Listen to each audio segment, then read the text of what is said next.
Hello everyone, I'm Muhammad Al-Taib. It's really an honor for me to join my channel to start this initiative watch training series.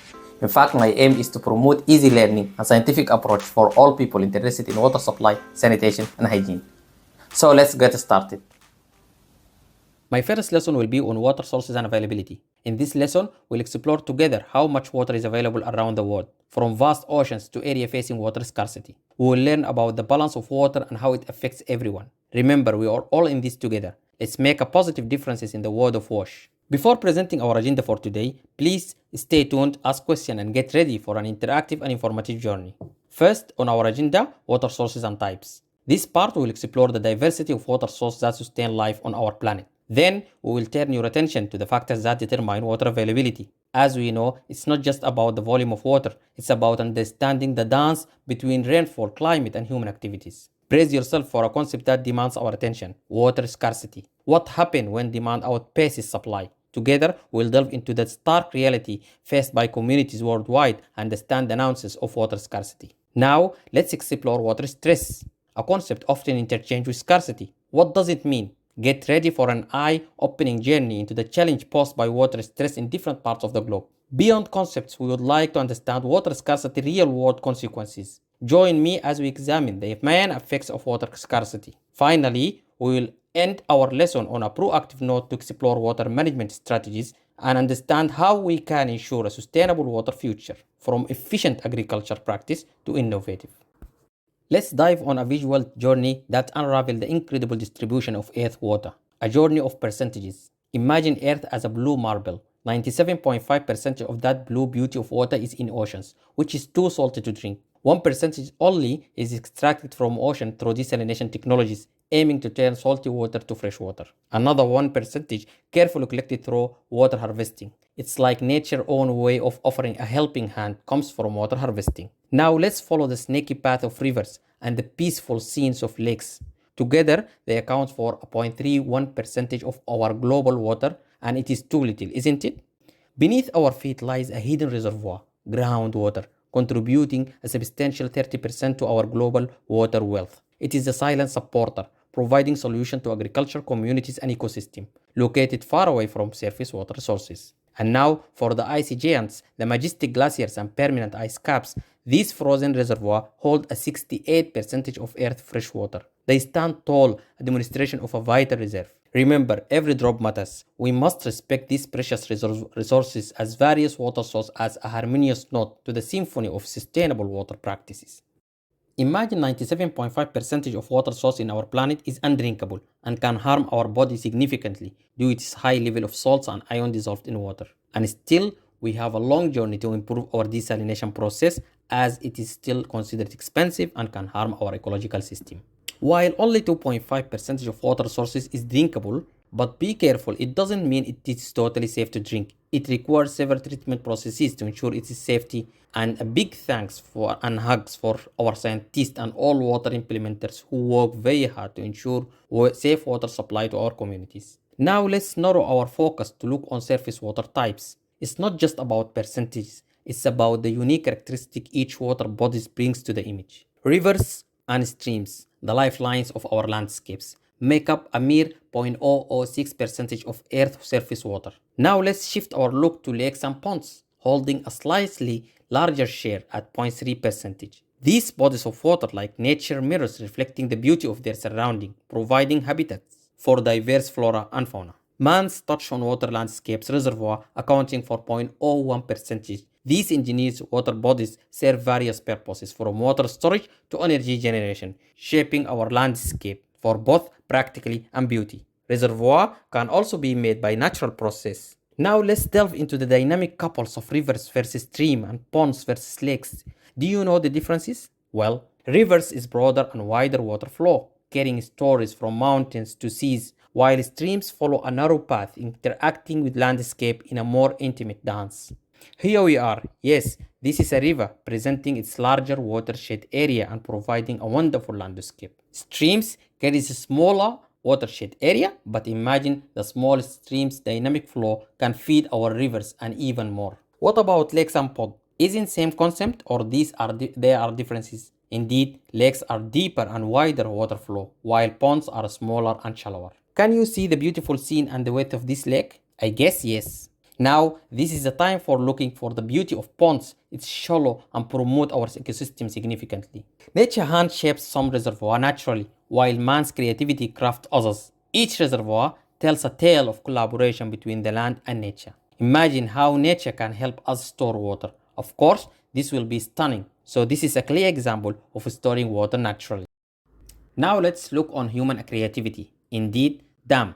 Dam is one example of our intelligence. It is not only about store water, but also generate electrical resources in safe and sustainable manner. Let's see beneath the earth's surface and explore the hidden world of groundwater. Each type holds its secret and significance. Our journey begins with the shallow aquifers, counting for 10 to 20% of Earth's groundwater. Picture this as a gentle reservoir closer to surface, often extracted by hand pumps. If you go deeper, and you might encounter the vast realms of deep aquifers, counting for 50 to 90% of global groundwater source. These unseen reservoirs hold immense importance, supplying water to regions far below the surface. Now let's talk about springs, which contributing to 1 to 10% of groundwater. These natural fountains shows the connection between surface and subsurface water. As we unravel the layers of groundwater, let's examine the dynamics between shallow and deep aquifers and the differences between springs and water well. Shallow aquifers, like water tables, lie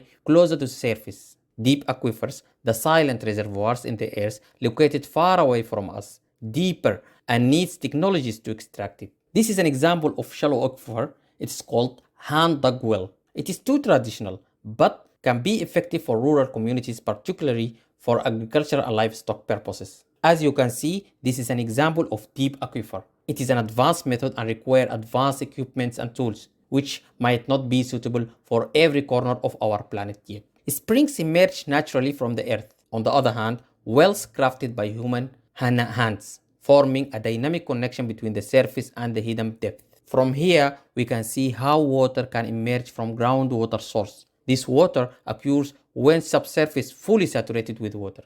On the other hand, well is water extracted from the subsurface, and it requires human intervention to make this water available, either by pumping installation or construction of water well, as we can see.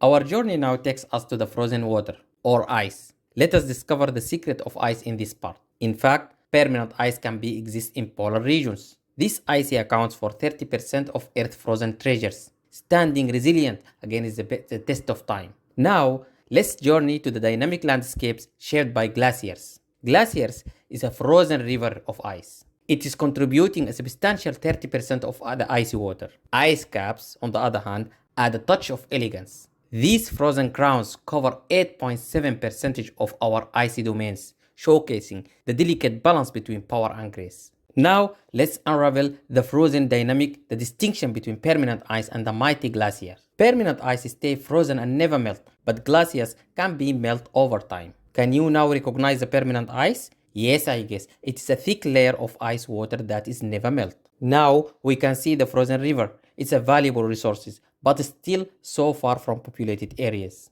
Let's look on this treasure icy caps. It's a frozen water, but can be melted with a long period of time, so it doesn't melt so much. Okay, let me take you for the desalination, where salt water transforms into fresh water. Let's explore the percentages and processes that make it happen. First in line is reverse osmosis, a method where water is forced through a semi-permeable membrane, leaving salt behind. This process contributes to 1% of our desalination water, providing a pure water. Next on our desalination journey is multi-effect distillation. Here heat is the maestro, causing water to evaporate and then condense, leaving salt in its wake. MED accounts for another 1% for our desalinated water sources, completing the process with electrodialysis, where electrical charge guide ions through selective membranes, separating fresh water from saline solutions. ED contribute 1% to the desalination water spectrum, providing a technological touch in the purification process. Osmosis is a type of pressure, where nature tells us that fluid prefer to move from low concentration particles to high concentration particles. So reverse means adverse, where force is applied to push saline molecules move through membrane to achieve balance. In simple terms, osmosis is the dance of water molecules. They flow through a semi-permeable membrane from an area of high concentration salt water, to an area of low concentration, I mean clear and clean water. You didn't understand, right? Don't worry, I have a special video about it, just stay tuned. Now let's focus on multi-effect distillation, MED. In MED, heat takes the lead. Water heats up, transforms into vapor, and then gracefully condenses into fresh water, leaving salt as the residual matter. But what electrodialysis, or ED? In ED, electrical charge takes the lead. They guide ions through selective membrane, directing fresh water away from saline solutions, resulting in a technological symphony that yields purified water. Now, rainwater, a gift from the clouds. Let's explore the percentages and method that makes rainwater harvesting a vital practice. Surface rainwater harvesting, where rain falling on an open surface is collected from immediate use or redirected to recharge the groundwater. This method contributes to 1% of our harvested rainwater. Moving upwards, we have rooftop rainwater harvesting. Rainwater fall on the rooftop, collected and directed into storage tanks or other reservoirs. This method also accounting for 1% of our harvested rainwater. Digging deeper, subsurface rainwater harvesting involves collecting rainwater harvesting below the ground, often through trenches or wells. This method also contributes to 1% of our overall rainwater harvesting, or even less. Now let's discuss the scale at which rainwater harvesting can be implemented, whether at the community level or within our households. Community rainwater harvesting involves the collective efforts of a group capturing rainwater on a large scale for shared usage. This approach fosters unity and ensures a more substantial impact on water availability. On the other hand, household or individual rainwater harvesting brings the practice closer to home. Individual residents collect and utilize rainwater, promoting self-sufficiency and reducing dependency on external water sources. Rainwater harvesting, whether on community or individual scale, represents our commitment to sustainability. By understanding these methods, we empower ourselves to make choices that preserve these precious resources for generations to come. So, let's take benefit from rain. Water availability influenced by several factors. So, let's delve into these factors deeper. First, effective water management practice, which ensure equitable distribution and responsible use. Then, population growth directly influences the quantity of water needed for various purposes, posing challenges to availability. Another issue is transboundary water issues, which arise when multiple regions share water sources. This issue requires collaborative management and resolution. Also, diverse demands on water, spanning industrial, agriculture, and domestic sectors, contribute to the issue of water availability. So, balancing these needs is crucial. Another important issue is climate and precipitation pattern, which shape the availability of water. Shifts in climate influence rainfall, affecting the overall water supply in a given region. I would say the more we extract water, the more stress we put in our water sources. I'm talking here on an issue called over-extraction. Additionally, land and the geographical features of an area impact our water availability. Urbanization, agriculture, and topography variation all play a role. Beyond quantity, the quality of water is crucial. Contamination at any level affects its usability and further constrains available freshwater resources. The geographical location of an area determines water availability challenges from arid regions to water-rich landscapes. Finally, the effectiveness of legal and institutional frameworks is crucial. Therefore, policies and governmental structures influences how water resources are managed and accessed. Understanding these factors empowers us to navigate the challenge of water availability as we face a dynamic future. Our choices today determine the water legacy we leave for tomorrow. Water scarcity is a critical challenge affecting communities worldwide. Let's explore its physical and economical sides. When I say physical water scarcity, I mean the demand for water exceeds the available water supply in a given region. Over-extracted aquifers are a visible indicator of this pressing challenge. Economic water scarcity arises when a region lacks the necessary infrastructure, financial resource, or efficient management to utilize available water resources effectively. Regarding water stress concept, it is a wide spectrum ranging from mild challenge to severe crisis. So let's see the varying levels and their implication on communities and ecosystems. High water stress occurs when water demands exceeds the available supply, creating intense pressure on water resource. Communities in these areas facing significant challenge in meeting their water needs. Moderate water stress reflects areas with a noticeable strain on water resources, while not as critical as high-stress regions, these areas still experience challenges in sustaining water availability. Low water stress regions enjoy a more balance between demand and supply. However, even in these areas, sustainable water management remains essential for long-term resilience. Extreme water stress characterizes areas with severe water scarcity. Urgent interventions are required in these regions to prevent detrimental impacts on ecosystem and livelihoods. Distinguishing between water scarcity and water stress is crucial. While scarcity focuses on the absolute shortage of water, water stress indicates the pressure on existing resources considering both quantity and quality. Water scarcity leads to tangible consequences, including drought, famines, and socio-economic challenges. It is a stark reminder of the urgent needs for effective water resource management. Water stress is less severe than scarcity, and it highlights the importance of a proactive water conservative measures. So, what is the main consequences of water scarcity? Well, water scarcity affected our public health, leading to waterborne diseases, inadequate sanitation and hygiene. Access to clean water is fundamental to community well-being. Also, agriculture heavily relies on water scarcity, leading to food insecurity. Then, water scarcity can impact our biodiversity, disrupting habitats, leading to stress on our ecological system. In addition to this point, competition for limited water resources can escalate tensions and contributing to conflict and social unrest. Besides this, water scarcity disrupts livelihood, affecting industries, leading to job losses and economic failures in affected regions. Even spending more time on water collection and cooking can lead to gender inequalities issues, limiting their education and economic opportunities. Another point is the issue of insufficient water availability, which is strained infrastructure affecting water supply systems, sanitation facilities, and other critical components of urban and rural development. Also, water scarcity contributes to environmental degradation, affecting soil quality, reducing vegetation cover, and disrupting the delicate balance of ecosystems. Besides this, in search of water, communities may be forced to migrate, leading to displacement and contributing to the complexity of global migration patterns. Finally, water scarcity has impact on economic, hindering growth and development. So, by addressing all these challenges, we can pave the way for a resilient and water-secure future.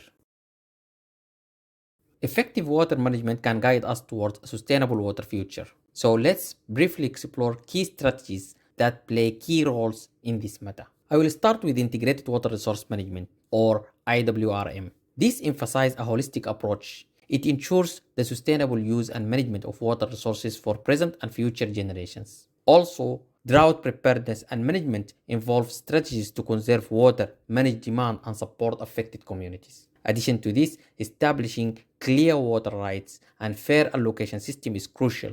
This ensures equitable access and distribution, preventing conflicts and promoting responsible water use. Also, collaborative efforts between neighboring regions enhance transboundary water cooperation, fostering shared responsibility and sustainable management. Finally, international agreements and law creates a framework for managing shared water resources. Therefore, by implementing these strategies, we can achieve our sustainable development agendas in 2023 in easy and safe manner.